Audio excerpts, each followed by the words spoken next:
అందరికీ నమస్కారం. శ్రీనివాస్ చెప్పే కథలకు మీ అందరికీ స్వాగతం. ఇప్పుడు మనం వినబోయే కథ 'నాన్న మళ్ళీ పుట్టారు'. రచన పి. రాజేంద్ర ప్రసాద్ గారు. ఈ కథని పూర్తిగా వినటానికి ప్రయత్నించండి. కథ చాలా అద్భుతంగా ఉంది. నిజంగా రాజేంద్ర ప్రసాద్ గారికి నా కృతజ్ఞతలు. ఇలాంటి మంచి కథను అందించినందుకు, అలాగే నాకిచ్చి చదవమన్నందుకు నేను చాలా సంతోషంగా ఉన్నాను. ఈ కథని మరి మొదలెడదామా? పెద్దలు ఇచ్చిన ఆ ఇంటిని అన్నదమ్ములందరము కలిసి 6 భాగాలుగా కట్టుకుందామని, లేదా ఎవరైనా బిల్డర్కి డెవలప్మెంట్కి ఇచ్చిన వాడు 6గురికి 6 అపార్ట్మెంట్లు ఇస్తాడని నేను, మా పైవాడు, 4గో అన్నయ్య ఎంత చెప్పినా మా పెద్దన్నయ్య వినలా. మొత్తానికి అమ్మకానికే పెట్టించాడు. మా వదిన ఆయనకి 2వ భార్య. వాళ్ళు వైజాగ్లో ఉంటే ఇక్కడ ఇంకొక ఇల్లు ఎందుకు అని ఆవిడ పోరు. ఇక్కడ ఇల్లు కట్టుకుంటే ఇంకొక 5 ఏళ్లకు ఆయన రిటైర్ అయిపోతే మా అందరితో కలిసి ఉండాల్సి వస్తుందేమోనని ఆమె అనుమానం. చిన్నన్నయ్యకి ఒక్కగానొక్క కొడుకు, 28 ఏళ్లవాడు. 5 ఏళ్ల క్రితం హఠాత్తుగా హార్ట్ అటాక్తో చనిపోయాడు. అప్పటి నుంచి చిన్నన్నయ్య ఇల్లు విడిచి, ఆ ఊరు విడిచి రావటానికి ఇష్టపడటం లేదు. ఇలా ప్రతి ఒక్కరికి ఏవేవో కారణాలు. చివరికి ఎవరూ చూసుకునేవాళ్ళు లేక ఇల్లు పాడైపోతుందని కొత్త వాదన వచ్చింది. నేను ఉద్యోగంలో చేరిన కొత్తలోనే నాన్నగారు చనిపోయారు. ఆ తర్వాత 15 ఏళ్లకు మా అమ్మ కూడా మమ్మల్ని వదిలి వెళ్ళిపోయింది. అప్పటి నుంచి ఎవరూ మాట్లాడలేదు. ఇదిగో మా అమ్మ చనిపోయిన 10 ఏళ్లకి మా చిన్నప్పటి తీపి చేదుల గుర్తుగా మిగిలి ఉన్న ఆ ఒక్క ఇల్లు అమ్మడానికని ఎక్కడెక్కడో 6 ఊళ్ళల్లో విసిరేసినట్టున్న అన్నదమ్ములందరూ ఉత్తరాలలో, ఫోనుల్లో, ఇళ్లల్లో మాట్లాడుకుని కొంచెం పోట్లాడుకుని ఒక వారం 15 రోజుల కోసం ఎలాగైతేని వీలు చేసుకుని వచ్చాం. ఇక చివరి వాళ్ళం. మేమిద్దరం పుట్టకముందు మాకు ఊళ్ళో పొలం కూడా ఉండేదట. 6గురు పిల్లల కుటుంబానికి ఖర్చుల వల్ల నాన్నగారికి చివరికి ఇల్లు, చేసిన ఉద్యోగం తాలూకా పెన్షను తప్ప ఏదీ మిగిలినట్టు నాకు తెలియదు. ఆయన చాలా దాన ధర్మాలు చేసినా మా ఇంట్లో ఆ విషయం గురించి ఎప్పుడూ ఎవరెక్కువగా మాట్లాడుకోకపోవడంతో వాటి సంగతి నాకు, నా తమ్ముడికి పూర్తిగా తెలియదనే చెప్పాలి. నాన్నగారంటే ఎంతో ప్రేమన్నా భయం, భక్తి ఎక్కువ. మా చిన్నప్పుడు అమ్మ చీటికి మాటికి మా ఇద్దరిని చితకబాదిన ఎక్కువ జ్ఞాపకాల అనుబంధం అంతా కూడా ఆమెతోనే. 1000 గజాల విస్తీర్ణంలో 700 గజాలు ఖాళీగా వదిలేశారు నాన్నగారు. మిగతా 300 గజాల్లో మాత్రం మధ్యలో మండువా వదిలిపెట్టి చుట్టూ వర్తుల ఆకారంలో 8 గదులు కట్టించారు. ఈశాన్యం ఖాళీ వదిలిపెట్టి అక్కడ బోరు వేయించారు. ఉత్తరంలో చిన్న పూజ గది, ఆగ్నేయంలో 10 మంది ఒకేసారిగా భోజనం చేయగలిగినంత పెద్దగా వంటగది, ఇంటికి ముందు ఎత్తైన అరుగులు, వెనకాల విశాలమైన పెరట్లో అరటి చెట్లు, నారింజ, బొప్పాయి చెట్లు, మల్లె మొక్కలు, సన్నజాజి, నైట్ క్వీన్ తీగలు, ఇలా ఎన్నెన్నో. నా చిన్నతనం అంతా ఆ పెరట్లోనూ అరుగుల మీద గడిచింది.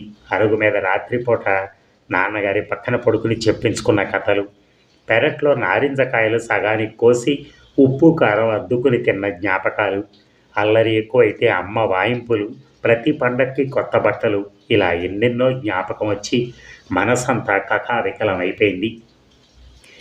మా ఇంటికే నోరుంటే నేనింకా చచ్చిపోలేదర్రా, మీ నాన్నల గుండెల్లో చిన్నప్పటి జ్ఞాపకాలుగా మిగిలే ఉన్నాను అని చెప్పేదేమో.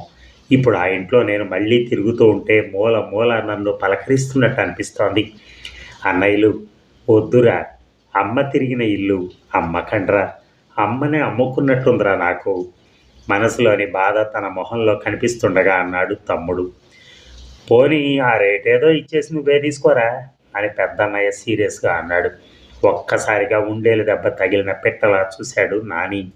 మా తమ్ముడు, అలాగే అన్నయ్య, మీరు అమ్మకే వెలకడతారు, ఎలాగూ నేను కొనలేననేగా రోషంగా అన్నాడు. చిన్న గుమస్తాగిరి చేస్తున్న నేను ఏదో పత్రికలో పనిచేస్తున్న వాడు ఇద్దరం అంతంత మాత్రంగానే అని అందరికీ తెలుసు. మాకంటే కొద్దిగా ఉన్నత స్థాయిలో ఉన్న ఒక్కళ్ళే మొత్తం ఇల్లు కొనుక్కునే స్తోమత ఎవరికీ లేదనే సంగతి కూడా అందరికీ తెలుసు. అందుకే ఇల్లు అమ్మక తప్పలేదు. అమ్మ మీద ఉన్న అంతులేని ప్రేమతో తమ్ముడు అలా అంటున్నాడు కానీ ఇల్లు అమ్మగా వచ్చే తన వంతు వాటా డబ్బుకి సరిపడా వాడికి నాకు అప్పులు పీకల దాకా ఉండనే ఉన్నాయి. చేసేది ఏమీ లేదు, మరి మంచి బేరం కోసం ఎదురు చూడటం తప్ప. మేము వచ్చిన 4 రోజులకు వచ్చిన పని అయింది. ఒక ఆయన ఎవరో మేము అనుకున్న రేటుకి ఇల్లు తీసుకోవడానికి ఒప్పుకున్నాడు. వారం లోపల వచ్చి అడ్వాన్స్ ఇచ్చి అగ్రిమెంట్ పత్రాలు రాయించుకుంటానని చెప్పాడు. అప్పటిదాకా ఉండటమో, వారం తర్వాత మళ్ళీ వెనక్కి రావటమో చెయ్యాలి. ఎలాగో లీవ్ పెట్టాం కదా అని ఉండిపోదామని నిర్ణయించుకున్నాం అందరం. తిరుగు ప్రయాణానికి రిజర్వేషన్ కోసం పెద్దవాళ్ళిద్దరూ స్టేషన్కి పరిగెత్తారు. 3 అన్నయ్య, 4 అన్నయ్య పార్కుకు వెళ్ళొస్తామంటూ వెళ్ళిపోయారు. ఇక తమ్ముడు, నేనే మిగిలాం. నేడైనా రేపైనా ఇక ఈ ఇల్లు మాది కాదు అని రూఢీగా తెలిసేటప్పటికీ మనసంతా ఏదోలా అయిపోయింది. కొనుక్కున్నవాడు ఈ ఇంటిని ఇలాగే ఉంచుతాడా? కాదు కాదు, పడగొట్టి అపార్ట్మెంట్లుగా మార్చి కట్టేస్తాడు. ఇలా సాగుతున్నాయి నా ఆలోచనలు. తమ్ముడు వైపు చూశాను. వాడి మనసులో కూడా ఇదే సంఘర్షణ జరుగుతోందేమో. ముఖం మాత్రం గంభీరంగా ఉంది. ఏమిటన్నట్టుగా చూశాడు తమ్ముడు. ఏం లేదన్నట్టుగా తల అడ్డంగా ఊపాను. ఇంటి ముందు కారు ఆగిన శబ్దం వినిపించింది. ఎవరో తెలియని వ్యక్తి కారు దిగుతూ కనిపించాడు. నమస్కారం ప్రసాద్ గారు, నమస్కారం సత్యం గారు అంటూ నమస్కారం చేస్తూ లోపలికి వచ్చాడు ఆ వ్యక్తి. మా పేర్లు ఎలా తెలుసో అర్థం కాక మీరు అంటూ ఆగిపోయాను. మీరు నాకు తెలుసండి, నేనే మీకు తెలియదు. నేను ఈ పక్కన వీధిలో ఉంటానండి. నన్ను సాంబిరెడ్డి అంటారు. చివరి మాట అంటున్నప్పుడు అతని స్వరం ఎందుకో కొద్దిగా వణికినట్టు అనిపించింది. వెంటనే గుర్తొచ్చింది, అతను సారా సాంబిరెడ్డి, సారా సావిత్రి కొడుకు. పక్క వీధిలోనే గత 50 ఏళ్లుగా సారా వ్యాపారం. చిన్నప్పటి నుంచి మా నాన్నగారు, అమ్మ మమ్మల్ని ఆ వీధి వైపుకి వెళ్ళే వైపు తిరిగి కూడా చూడనిచ్చేవాళ్ళు కాదు. వీళ్ళ నాన్న ఎవరో మాకు తెలియదు, కానీ వీళ్ళు అమ్మే సారా అమ్మేది. ఆ గొడవల్లోనే ఎవడో ఆమెను రోడ్డు మీద చంపేశారు. ఇవన్నీ ఒక్కసారిగా గుర్తొచ్చాయి.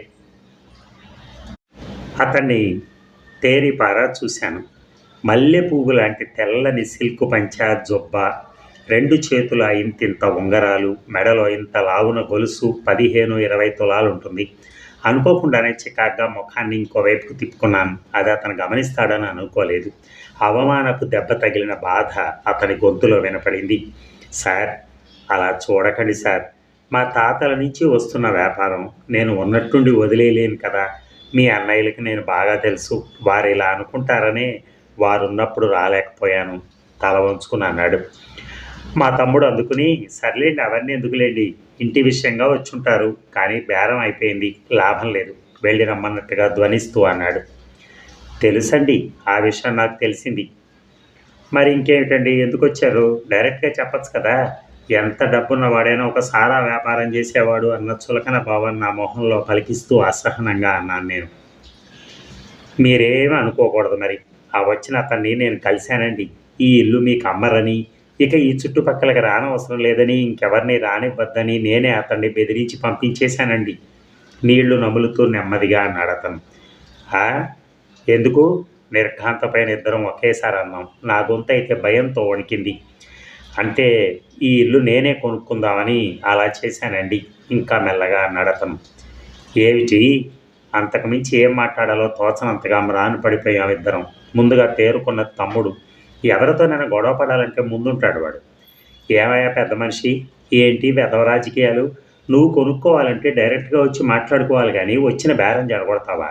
అంటే ఆ బేరం తప్పిస్తే చచ్చినట్టు ఎంతకో అంతకి నీకు అమ్ముతామనుకుని నీ వెధవ ఆలోచన, అంతేనా? గుడ్లు రుమ్ముతూ అన్నాడు. తనకు తెలియకుండానే ఏకవచనంలోకి మారిపోయాడు వాడు.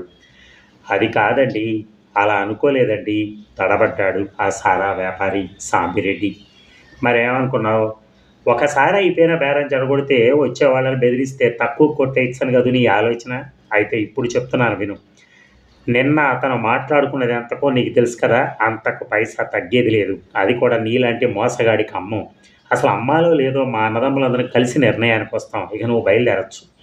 కళ్ళల్లో నిప్పులు కురిపిస్తూ ఒళ్ళంతా కోపంతో ఊగిపోతూ ఉండగా తర్జనితో వీధి గుమ్మం వైపు చూపిస్తూ క్రోధంతో ఉక్రోషంతో అరిచాడు తమ్ముడు.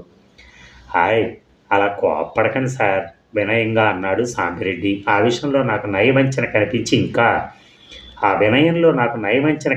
ఇంకా మండిపోయింది. చాలేవయ్యా, నీది సారా వ్యాపారం అయితే, మీరు రౌడీలైతే మేము బెదిరిపోతాం అనుకున్నావా?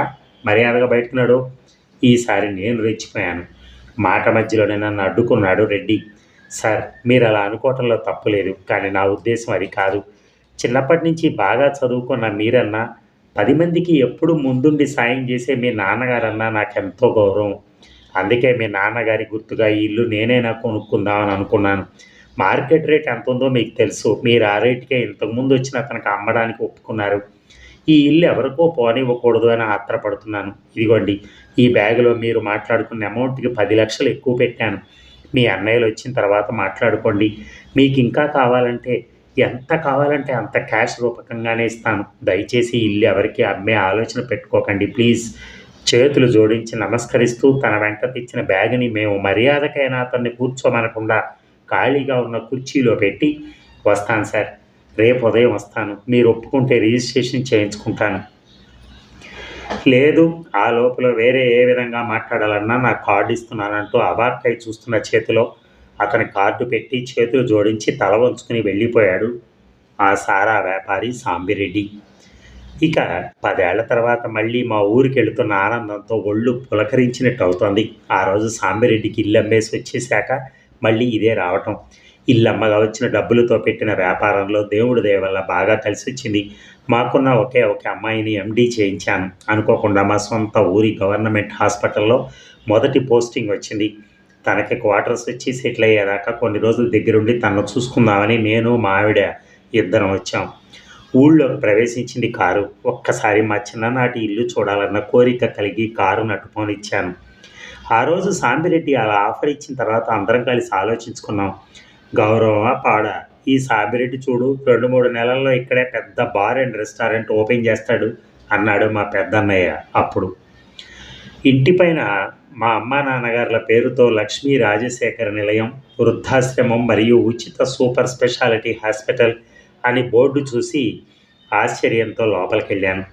లోపలి గోడకు మా అమ్మ నాన్నగారుల నిలువెత్తు ఫోటోలు, పక్కనే సాంబిరెడ్డి ఎలా సంపాదించాడో తెలియని మేమందరం ఉన్న మా ఫ్యామిలీ ఫోటో, క్రింద నాకు ఆదర్శప్రాయులు, సరస్వతీ పుత్రులు, పరమ సేవా తత్పరుల కుటుంబం అని రాసి ఉన్న కొటేషన్, కుడివైపు రిసెప్షన్, ఎడమవైపు వరుసగా ఉన్న పూర్వపు మా అన్నదమ్ముల గదుల్లో స్పెషలిస్ట్ డాక్టర్లు ఉన్నట్టు వాటి మీద బోర్డులు, ముందు కుర్చీలో కూర్చున్న పేషెంట్ల వల్ల తెలుస్తోంది.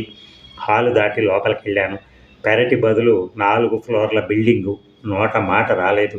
ఇంతలో ఎక్కడి నుంచి వచ్చాడో సాంబిరెడ్డి మా వెనక నుంచి నమస్కారం సార్ అన్నాడు. అతను వస్తాడని ఊహించలేదేమో గతుక్కుమన్నాను. రెడ్డి గారు అన్నాను ఆశ్చర్యపోతూ. మిమ్మల్ని చూసి ఫోటోలో ఉన్నవారే అని గుర్తుపట్టి మా రిసెప్షన్ అమ్మాయి చెప్పింది, వెంటనే వచ్చాను అని వివరించాడు. అవునా, అయితే రెడ్డి గారు మీరేదో ఈ ఇల్లు పడగొట్టి అపార్ట్మెంట్ కడతారనుకుంటే మీరేమిటిలాగా ఆర్ధోక్తిలోనే ఆపేశాను. ఏమీ లేదు సార్, ఎప్పటి నుంచో ఒక వృద్ధాశ్రమం పెడదామని ఆలోచన ఉండేది. ఇంతలో మీరు మా ఇంటికి దగ్గరలోనే మీ ఇల్లు అమ్మారు. మీ అమ్మగారు నాన్నగారు తోటి వాళ్ళకి సహాయం చేసినట్టు నాకు తెలిసి బాగా డబ్బున్న వాళ్ళు కూడా ఎవరూ చేయలేదు. అందుకనే వారి మీద గౌరవంతో ఆశ్రమానికి వారి పేరు పెట్టాను.